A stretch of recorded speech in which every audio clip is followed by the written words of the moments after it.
आइए हम उनसे पूछते हैं कि उनके साथ क्या गुजर रही है और क्या मामला है, जो कितनी परेशानी का सामना करना पड़ रहा है उनको। बहुत परेशानी का सामना है। अभी जब ये 3 दिन पहले जो बारिश हुई थी, ये बारिश का पानी लग रहा था, लेकिन हमारे घरों में इतना इतना पानी था। हमने अपनी मदद आपके तहत इलाके वालों ने अपने घर का सामान को ऐसी जगह पर रखा ताकि हमारे घर का सामान कोई ख़राब ना हो।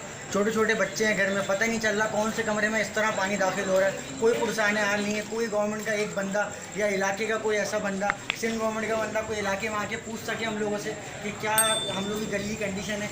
पहले भी हम लोगों ने इस तरह की कंप्लेंट्स दी हैं आगे नाजिमों को, इनको उसका कोई फ़ायदा नहीं हुआ है। अब भी हम लोग आप देख रहे हैं कि खुद अपनी पाइपें लोगों से ले लेके मांग के दूसरे इलाके वालों से कि अपनी गली का पानी किसी तरह बाहर निकालें। तो ये बोरे जो लगे हुए हैं कि आप लोगों ने खुद बोरे लगे? ये हम लोगों ने खुद लगाए, उठा के दोस्त यारों ने मिलके के ये बोरे लगाए, कम से कम इस घर में पानी दाखिल ना हो। क्योंकि जाहिर सी बात, ये पुराने ज़माने के घर बने हुए हैं, ये घर नीचे की तरफ है, लेकिन पानी इतनी स्पीड से दाखिल होता है अंदर कि हम आप लोगों को बता भी नहीं सकते। देखें, अब आपने खुद देखा होगा कि लोग कितने परेशान हैं। बस रोने की देर है, आंखों से आंसू निकलने की देर है, बस इसके अलावा कुछ नहीं रहा।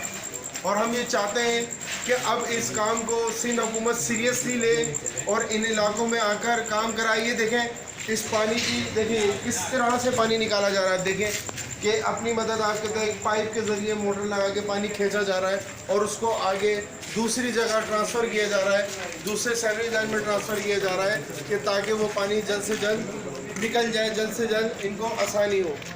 ये देखिएगा आप, ये देखें सीवरेज लाइन के में पानी जा रहा है, वहाँ तमाम सीवरेज लाइन ब्लॉक्स हुई हुई हैं। तो काइंडली कोई देखें, इस पर वर्क करें, प्रॉपरली काम करें। तो आप लोगों से सिर्फ तमाम हुकूमत सिंध से सिर्फ यही दरख्वास्त की जाती है कि हमारे इन मामलात को, इन मुश्किलात को जल्द से जल्द हल किया जाए। कैमरामैन नदीम नवाब के साथ फैज़ान इसरार, तलाश न्यूज़, कराची।